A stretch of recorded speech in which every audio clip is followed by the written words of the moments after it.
6টা 2-তে ইফতার, 6টা 2-তেই আজান। ইফতার আর আজানের জন্য আলাদা সময় মাগরিবে নেই।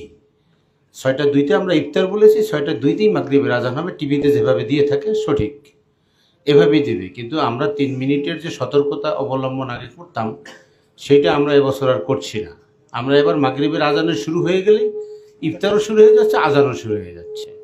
যার জন্য একটু আলেমদের মধ্যে তারা বলতেছিল একটু ইতাআত করা দরকার ছিল আর একটু সময় বেশি নিয়ে, কিন্তু এইরকম ওই রকম সুযোগ না থাকায় আমরা অ্যাকুরেট টাইমটা শুধু এখানে উল্লেখ করেছি।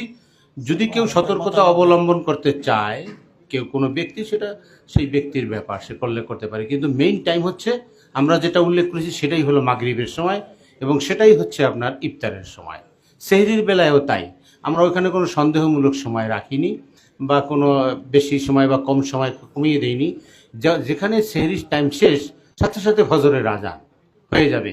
তবে কেউ কোনো মসজিদ যদি মনে করে 5 মিনিট আগে সতর্কতামূলক বাণী দিতে পারে যে এই সেহরির আর মাত্র 5 মিনিট বাকি আছে, কিন্তু এই 5 মিনিট পরে আরও 3 মিনিট সময় অতিক্রম করে যখন আজানটা দেওয়া হয়, তখন অনেকে মনে করে আজান না হওয়া পর্যন্ত খেতেই থাকে, এরকম কিছু সমস্যা দেখা দেয়।